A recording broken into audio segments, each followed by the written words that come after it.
Yeah, I think we're going live right now on YouTube. So I want to thank everyone for tuning in. My name's Jonathan. I work with the ACC here in South Australia. We're with Professor Dr. Stephen Fogarty.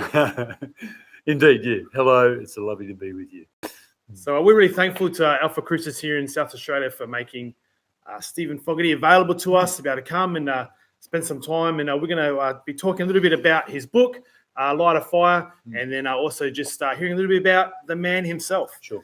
Great. So how are you, Doctor? I'm very well. Excellent. You're doing well? So happy to be here in Adelaide. That's good. Now, as I said, we want to discuss the book and have a look at that and some of the things around that. But before we get to that, we want to know a little bit about you. Yeah. So how did Stephen discover that God loved him? Well, Stephen grew up in a Catholic church and was an altar boy and went all the way through school up to year 12 in Catholic boys' schools. So always had a connection to Christian faith, moderated through a Catholic framework. But at university, in my first year of university, I had a number of encounters with Christian groups and listened to some extent. I wasn't convinced, but I took the year off between first and second year of university. And in that time, I actually was converted in a church. I went to church on a Sunday night. It wasn't the first time, but it was a very definitive time.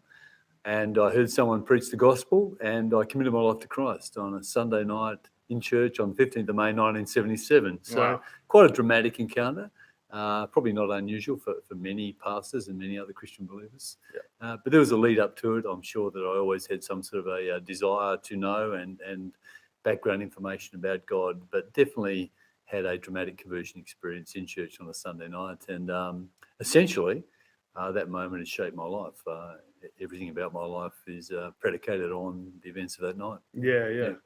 So you said before about how there was a background and a lead up in that. So given what you do now, has there been that sense of a quest for knowledge and a quest for something more? Yeah. Is that sort of been a part of who you are, intrinsically part of who you are? Yeah, look, I think it is. It's a part of my, as you say, my intrinsic drive. I like reading.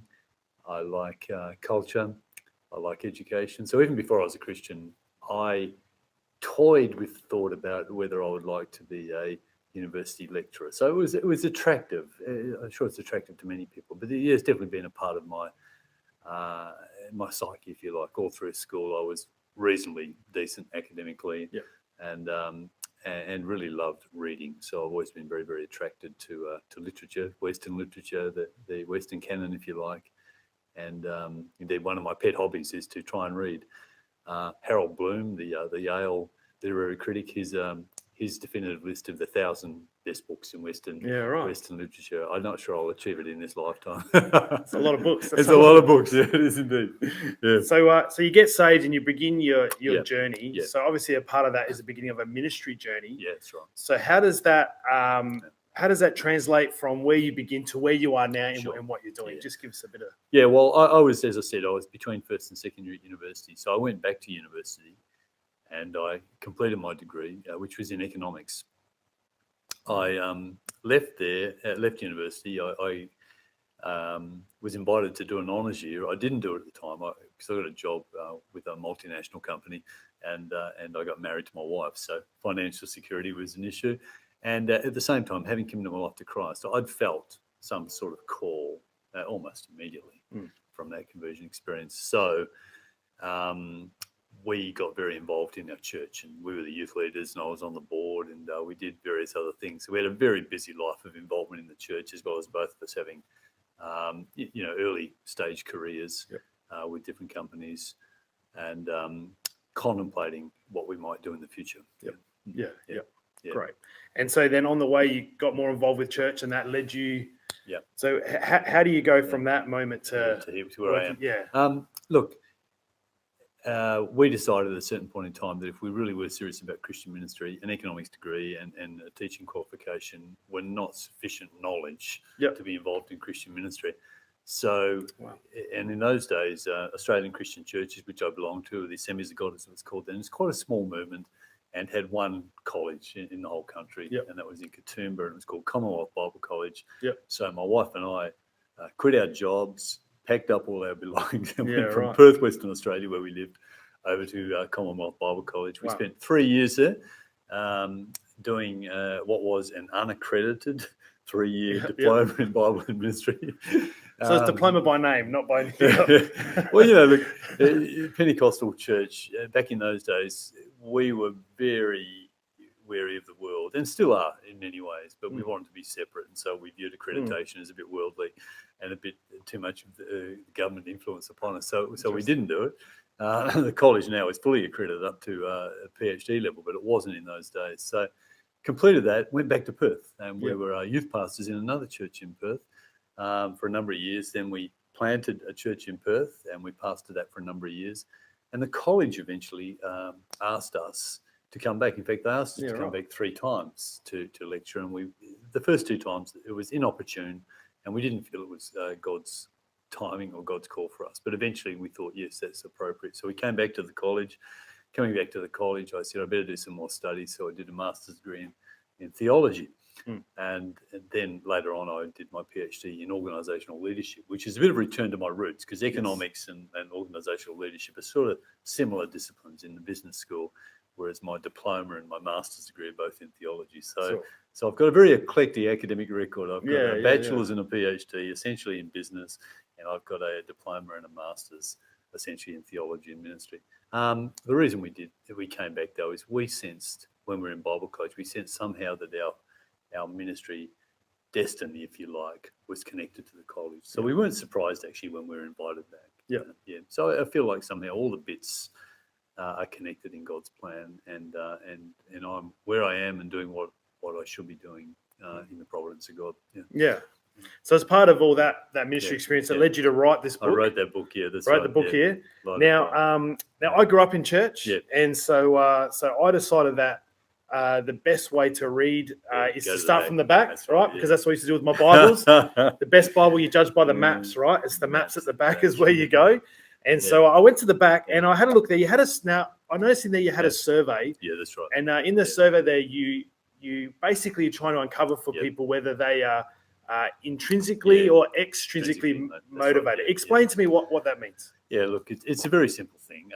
All human motivation pretty well exists on a continuum. If you've done any psychology study, you'll know that any theory of motivation has this continuum in it. And at one level of the continuum or the line is external factors motivating me. We call that extrinsic motivation. And the classic way to think about it is of a carrot and a stick. I'm either chasing a carrot or I'm running away from a stick.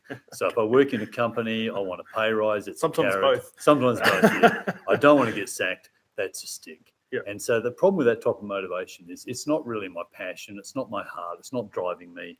And most studies demonstrate that if I'm extrinsically motivated in my job or indeed in my involvement in church, then I'm likely to perform at a lower level of quality. I'm likely to have less heart in it. I'm just not going to do as good a job, and I'm more likely to quit sooner.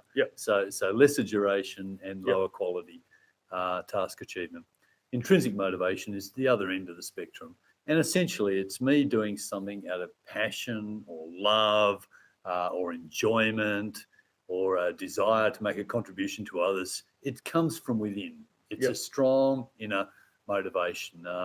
Paul talks about the love of Christ compelling us to do something. And Jesus says that the whole law is summed up in 2 things. I love God and I love my neighbour. Love is the ultimate manifestation of intrinsic motivation. In psychological terms, some of you might have heard of Abraham Maslow, Maslow's hierarchy of need, and he said that there are various needs we meet, but when most of our needs are met, there's only one need not met at the top of the pyramid, and he called that self-actualization, and it's the need to make a difference in other people's lives. In other words, I need to express my creativity, my talents, my capacity, my compassion, my love for other type of people. So I think Christian believers get pretty well what it's about. It's the notion of God's love driving me to make a difference in other people's life. And you want everyone in your church to be intrinsically motivated because they're likely to perform their task, their job at a higher level of quality, and they're likely to stick with it over a longer period of time. Can you, from your own ministry experience, can you think of examples where you've seen that intrinsic intrinsic motivation, where that sort of has come out? Yeah, look, in the book, in the first chapter, I talk about one particular woman who was our children's church director in the church that Sandra's my wife, that we planted and pastored in Mandurah in Western Australia. And she was fabulous. And one of the reasons that our church grew over its first 3 or 4 years was the quality of our children's church ministry. People would bring their kids to our church because of our children's church. Yep. And Pat was not paid. She was a school teacher. She had various tragedies in her life, and the combination of life experience and the school teaching experience turned her into an absolute zealot for children's ministry. She wanted all those kids to authentically know Jesus. She wanted those kids to be baptized in the Holy Spirit. She wanted them to engage in worship and evangelism. And so she was just passionate about children's ministry. If I tried to take that job away from her, I would have dragged her out kicking and screaming. It wasn't like you get to the end of the year and she's exhausted. Can you find a replacement next year? No, not at all. She wanted to go on. We love those people in We church. love those people. Yeah, that's They're our right. favourite people. Yeah, indeed they are. And so Pat was one of those. And most of you have seen some people like that who just passion drives them. Love for God, love for people, passion to make a difference in lives. And so classic example of an intrinsically motivated church volunteer. Yeah. And their impact was incalculable, really. Yeah. So then you saw, I guess, within her then, obviously within your going, how can I multiply that throughout others? Indeed, Yeah. Yeah, look, when you look at churches, you realise that churches essentially are volunteer societies or volunteer cooperatives. We have a lot of other ways of thinking about them. But in the end, what's going on in a church? A bunch of people have decided that they will join together for the sake of a cause. The cause is the gospel. Yes. And their way to fulfill the cause of the gospel is to cooperate as a church, as a congregation. Now, we have some paid members in a church, some paid staff members, but very few. And if the church is going to advance and be effective based on its paid staff members, the likelihood of that being achieved is very low. The church will flourish, it will prosper, it will be impactful, it will be effective when a stack of the people in the church are engaged in effective volunteer service, whether that's internally running various ministries, whether that's externally, either witnessing to people or engaging in community service, ways to increase the church's connection. It can't do it without a whole stack of volunteers, and those volunteers won't really be an effective army unless the majority of them are intrinsically motivated. Yeah. So again, in looking through your book, and I just want to make sure I get these right. You talk about these 4 crucial components of transformational leadership. Right. So the ones that you talk about are idealized influence, inspirational motivation, intellectual stimulation, and individualized consideration. That's right, Can you unpack those a little bit for us? Yeah, they're big words, aren't they? Let me just make a connection, though. What I'm saying, and the book, by the way, is based on my PhD. So it's based on a study I did of 30 Australian Christian churches and of varying sizes, from the biggest church down to churches of less than 100. And I was trying to investigate whether the behaviours of senior pastors had an impact on the intrinsic or the extrinsic motivation of volunteers. And so in my book, in my PhD and in my book, I found that some behaviours are more likely to cause volunteers to be more intrinsically motivated. Okay. We call them transformational behaviours. And so there's 4 broad categories. The first one, idealised influence, simply refers to you, the leader, the senior pastor, or whatever leadership role you have, you, the leader, demonstrating by example the values that we as an organisation believe in. So if the church believes in compassion for everyone, loving everyone, coming to church twice on a Sunday, and being engaged in community service, if the leaders are demonstrating it, then that's a powerful motivating factor. You inspire intrinsic motivation in your followers, in your volunteers, when they see that you walk your talk, when they see no gap between your walk and your talk. The inverse of that is hypocrisy. If they see the slightest whiff of hypocrisy in the way you behave as a leader, you demotivate them. They lose their passion because of you, the leader. So idealised influence is, you look at me and you see someone who demonstrates the values that we claim to stand for. So number 1. Number 2, inspirational motivation. And most pastors in our type of churches get this. Inspirational motivation essentially is your capacity to inspire people with a vision of a future that's better than the present. Sure. Yep. And the ultimate future better than the present is heaven. So we've got that down the line. And another future better than the present is many people being won into the kingdom of God and delivered from the kingdom of darkness. Another future better than the present is our church having a greater range of ministries, or our church having a facility that allows us to pursue those greater range of ministries, or our church having church plants in different countries or different towns or something like that. All leadership is about casting a vision in the end. Leadership is the exerting of influence to achieve objectives to enact change. So leaders are always looking to the future, and they're painting a picture of something that's a little bit better. It might be a lot better. Yeah. But you've got to inspire people, and people are inspired by vision. They're inspired by hope. People need hope. Without hope, they will be demotivated. With hope, they'll be motivated. So painting a picture of the future that's attractive and desirable and achievable, of course. Not something very silly. Intellectual stimulation sounds a little difficult, but simply it means your ability as a leader to unleash the creativity and the problem-solving skills of those around and about you. Maybe the best way to illustrate it is to think of the opposite. The opposite is leaders who micromanage. They tell you what to do, then they come and tell you what you've done wrong, and then they show you how to do it, and then they do it themselves. Leaders who just interfere all the time. None of us like that. I tell you what, all of us want to demonstrate. I want to show you that I can do this. I want a bit of autonomy.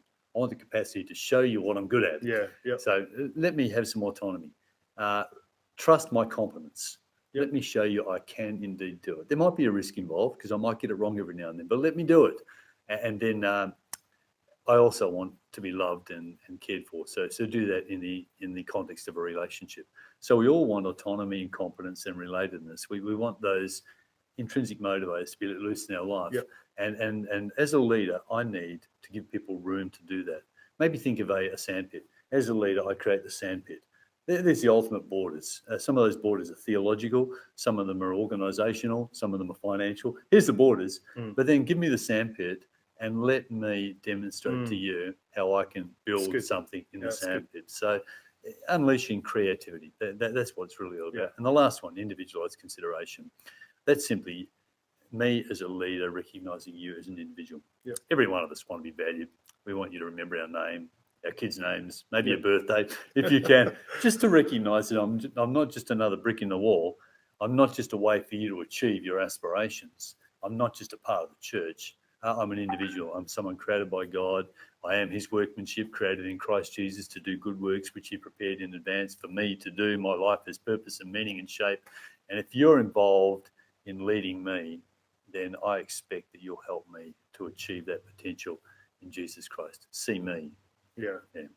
Are leaders, pastors generally stronger in those areas than others? Look, in my study, I found that, and I only studied Pentecostal pastors, Australian Christian churches. They're pretty good, very good actually, in individualised consideration. Most pastoral leaders are pastors. They do care for people. That's why they're there. So that's true. And they're often pretty good at inspirational motivation. Vision pitching.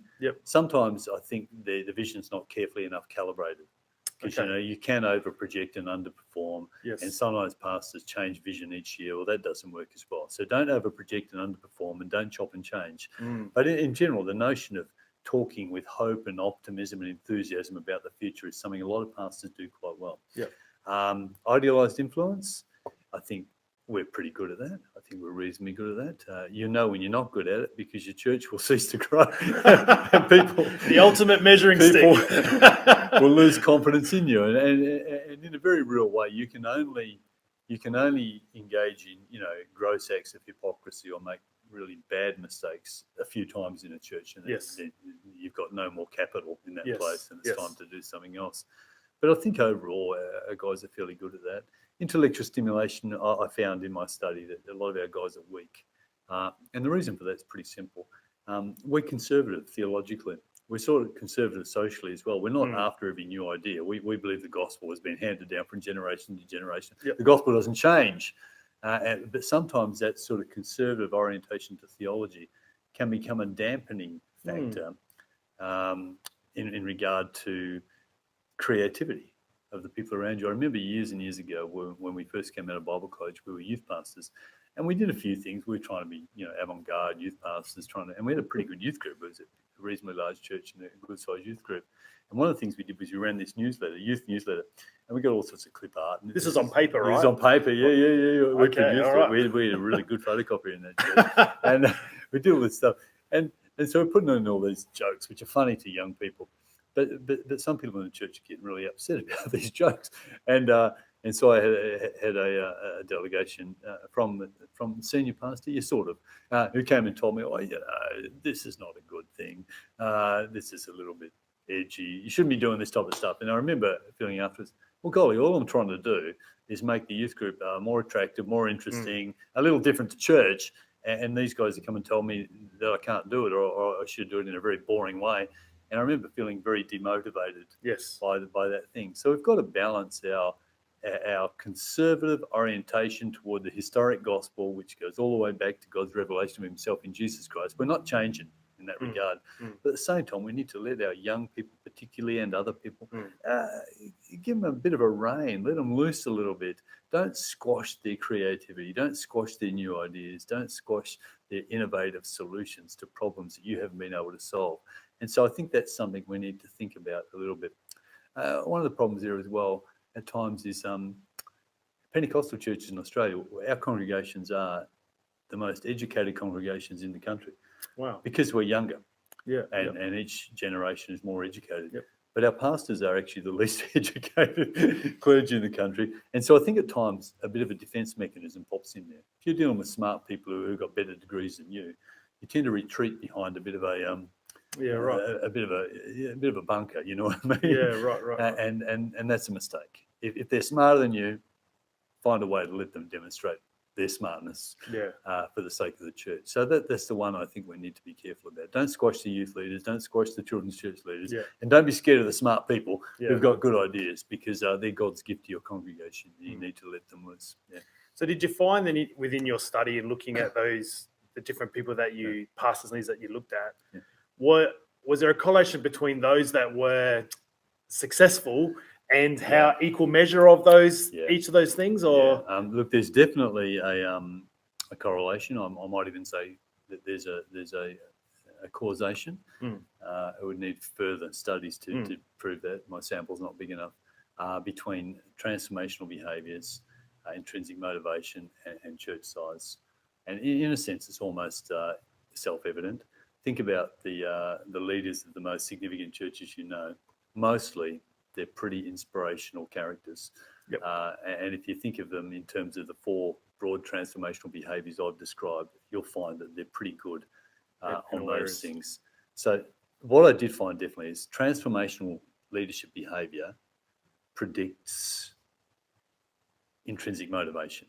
That's definite in my study. Yep. So if you can learn to be more transformational, you will find that the motivation levels of the people in your church are passion. You've inspired a fire within their heart, light a fire. Yeah. The fire in the title of the book is simply motivation. So you've inspired motivation. So that's a strong thing. By the way, I also found that non-transformational behaviours, what we call more transactional behaviours, they predict extrinsic motivation. Yes. So if you act more like a manager or a boss, you're actually going to end up with people down this end of the continuum. If you act in a transformational way as an inspiring leader, you're going to bring people up this end. So they're two strong predictions. I found that intrinsic motivation is related definitely to longer volunteer service and higher quality of volunteers. So there's greater volunteer satisfaction, indeed. And there is definitely a relationship between intrinsic motivation and church size. So you could say safely that the more transformational you are as a leader, the more likely it is that you've got a bigger army of volunteers who are intrinsically motivated within your church, and the more likely it is that your church has grown over the last year. Yeah. So I would say that with confidence, but I'd love to go out and test it a whole lot more. That's great. That's really good. That's really good. Is there ways that say if I struggle with my ability to cast vision, are there ways that I can develop that to become stronger in some of those areas where I feel like I'm not as good? Yeah, look, indeed there are. One of the perhaps false impressions we have of leadership is that it's purely charisma driven. You're either endowed with fabulous leadership gifts, they're a charism, they're a gift of God, or you're not. And you can view leadership in that way. It's what we call trait leadership. You've got certain traits, and I don't have those traits. That makes you a better leader and me a worse leader. There's truth in that.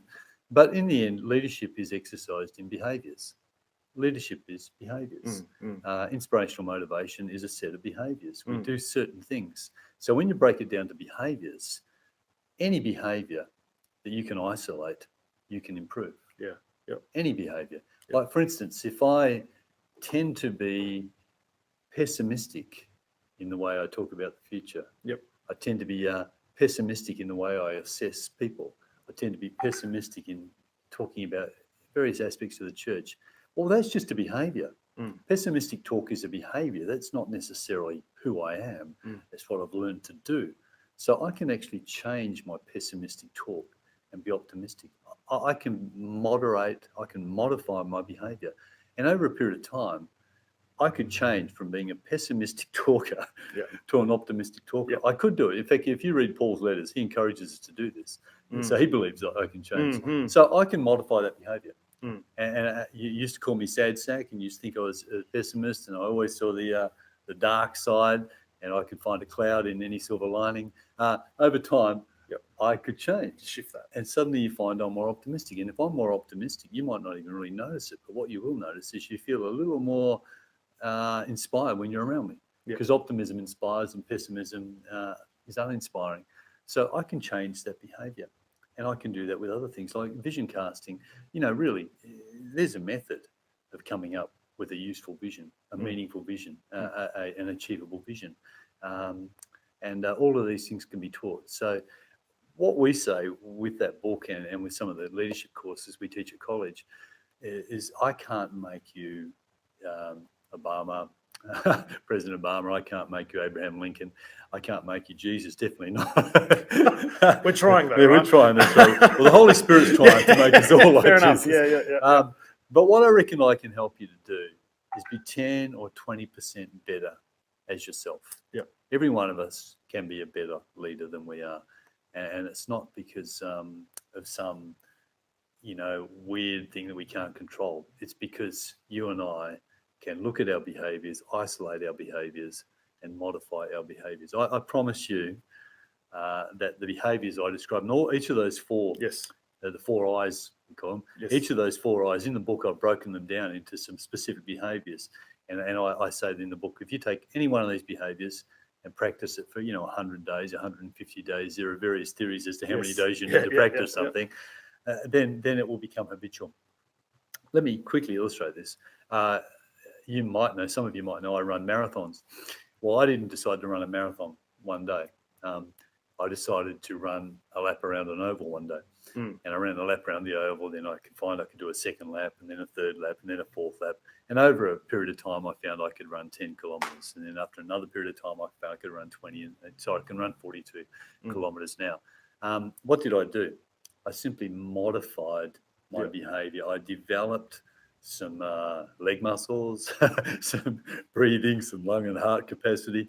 I developed something which was latent within me. And I think leadership is latent within everybody, really. Not all of us are going to be leaders of massive organisations, but all of us exert influence, particularly if you're a follower of Jesus Christ. You're called to exert influence. So all of us have leadership capacity, and often it's latent. It's not quite fully developed. And so I promise you, can be a better leader if you isolate behaviours that are hindering you from being a good leader and begin to change those behaviours. I had that same experience you had with running, but with donuts. I started with 1, and I just go to 2, and I just kept building and building. It's amazing. You've enlarged your capacity. That's very kind of you to say that, Professor. I appreciate that. Now you're a teacher and a learner. That's part of your nature, part of your gift, and part of what you do. Who are you learning from right now? I'm learning from theologians right now. I have a reading program. In fact, I've got a PhD, but I'm right. actually engaged in a course now at a university. I'm doing a short course in leadership, which sounds crazy, but I am, because leadership's like any discipline. There's a lot more you can learn. Yep. So one is I'm engaged in formal leadership, but at the moment I read my Bible every day. And I've got a reading program through the Bible. So I'm learning from God. I'm learning from Jesus Christ in that regard. Connected to that, I have a bit of a devotional reading program. So I'm learning from some of the spiritual giants of the past, some of the people who wrote about Christian spirituality. So I read that. By the way, I journal it too. I write notes and comments in my journal in regard to that. I read, frequently I read leadership books. So I've got a library full of leadership books. I'm trying to read leadership because it's my discipline. I'm trying to read some stuff in theology as well, Pentecostal theology and other theology. And the third thing that I try and do is I try and read for the sake of reading. I try and read enjoyable stuff. So I mentioned before, I'm trying to read the Western canon, trying to read essentially the great works of literature that have shaped the Western culture that we live in, and very often have been significantly shaped themselves by Christianity. So I'm learning from all the greats of the past. Leadership, theology, and general literature, they're my streams, if you like. And I haven't got time to read any more than that. It consumes a fair bit. It does indeed, yeah. So as a leader, and obviously reading is going to be one of these. So maybe there may be something else. But what are some of the things? What are some of the daily habits that you have, other than reading the Word of God and prayer and things like that? But what are some of the daily habits that you have as a leader? Yeah, well, look, fitness is a big deal for me. So I try and protect the beginning of my day, and generally I'll go for a run first thing in the morning, or a couple of days a week I go to the gym. But I've built fitness in because I worked out if I don't do that at the beginning of the day, I won't do it at the end of the day. I'm too mentally tired. Just my life's too crowded. So beginning of the day I do that. The second thing I do at the beginning of each day is I have a devotional time, about an hour, which flies. So about an hour of fitness, about an hour of devotional time before I enter out of my cave into the day. So I try and protect the start of my day. Has that been something that you've learned or something you've seen from somewhere, that idea of protecting the study? Because I would say that most pastors and leaders wouldn't, I'm guessing wouldn't have that. Like you're very strong in your words about that, being protective of that. Yeah, absolutely. Look, it comes from years and years of not getting it right. The great teacher. Look, to thine own self be true. Everyone's got their own cycle, their own way of doing things, and I'm at my best at the start of the day. By the end of the day, like in the afternoon, I'm better off talking with people, things where I don't have to have my mental abilities really as acute, and then by the evening, better to socialise or something like that, because I'm just not in that space. I know other people who are different. But what I do know is that if I don't protect my physical health and if I don't protect my spiritual growth, nobody else will. Everyone's well-meaning toward me, but they're not going to do it for me. So I've just worked out that this works. Now, with the physical fitness, I was fit and I played footy and cricket and all the standard things when I was young, but there was a period of my life from maybe 25 to 45 there where I was pretty unfit, and my excuse was I had 3 kids growing up and going to school and taking them to football training and cricket training and choir practice and music practice, so we were just so busy, and I think that's just a phase of your life. But at a certain moment I said, this is enough, I can't do this anymore. So I deliberately changed my life to be fitter. And with spirituality, I've been on a quest ever since I got saved to be spiritual. Not because I'm trying to earn brownie points with God, just that I'm trying to be more like Jesus. I'm trying to put myself in a space where God can influence me more. And so for a long time now, since 1985, I've essentially followed the same devotional program. I got a hold of a book called A Guide for Ministers and Fellow Servants. I picked it up years ago. I was involved in a Leighton Ford crusade, and I think part of the Leighton Ford crusade was the practice of prayer, and this book was there, and I picked it up, and I've used it off and on. I've tried other things at times, but I always come back to this forever. And essentially it says, here's an hour a day, a month, and a week a year. If you can find these times and create this as a cycle in your life, then it's probably going to keep you in a safe place of dependence upon God and protect your mind and your heart and your spirit from all of the things that bombard us every day of our life. So look, I'm 60 now. I just turned 60, and I'm sort of comfortable in both of those spaces. They're working for me. But if I was to claim to you that I had them right every year and did them properly all the time, I'll be telling you a great big whopper. I think there's one thing: persistence. Yeah.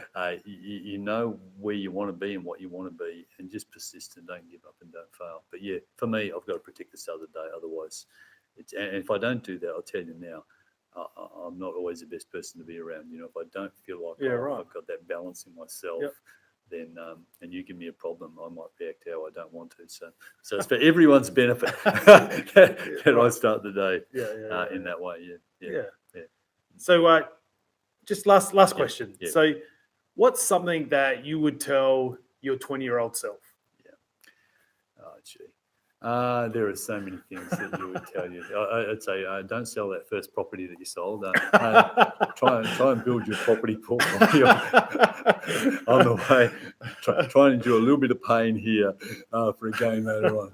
So I'm being a tiny bit flippant, but that's actually a true story in my life. And when you're in ministry, particularly, another thing you'll notice is everyone cares for you and loves you, but no one's planning for your future. And you've got to do that yourself. So you want to serve Jesus with all your heart and be wise about the fact that you might be here at 70 and 80 and 90. So I'd be a little more careful in that space. So I've scrambled to try and recover that in later years, number one. Number two, I would prioritise, and I don't think I failed here, but I would absolutely prioritise my family's well-being above any other thing. And again, I don't think I'm not saying that we failed, because I don't think we have our kids all love God and go to church and have families. So in the outcome's good. But looking back on it, the ones who are closest to you are your family. They love you, they care for you, they want to be with you. And you've got lots of friends and lots of acquaintances, and they're all wonderful. But don't sacrifice your family for anything else. The other thing I'd say is that the basis of all ministry is a strong personal relationship with God. So you've got to find a space in your life, a regular, meaningful space where you step out of all your distractions and you can hear from God and you can speak to God, a devotional time. And I think you've just got to be militant about that. You've got to make that work one way or another. So they might be the three big things. Yeah, just coming back, you're saying about obviously that protected time. That you had, and obviously relates to what you're saying then. Was that something that when did that become a discipline? Was that something later, or were you at 20 doing that? No, I don't think so. Look, I think I've always had an orientation to want to do that.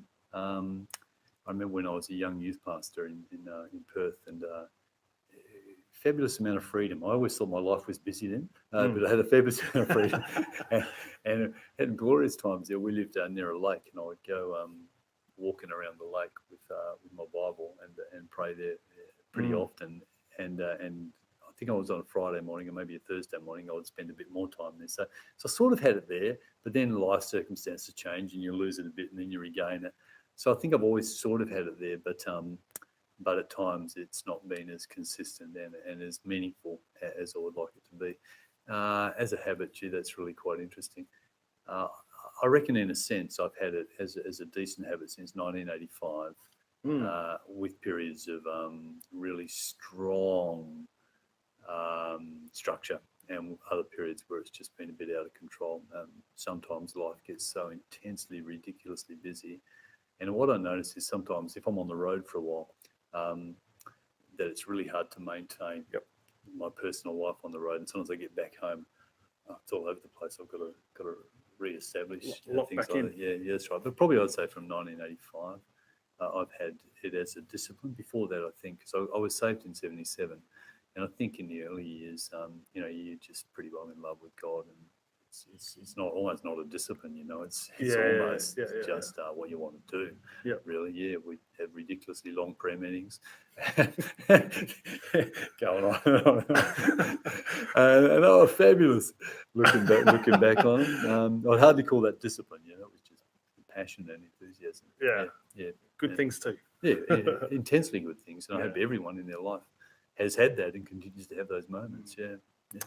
Well, thank you, Professor. Yeah. Thank you for your time, and appreciate you making yourself available to be able to come on and do this. And we thank Alpha Crucis for allowing you to come as well. And thank you so much. We'd love to have you again next time. I'd love to come on next time. Thanks very much. No worries. Bless you. Thanks, See you guys, soon. out there. We hope to do this again soon. And we just want to say God bless from the ACC in South Australia. Enjoy the rest of your night. Thank you.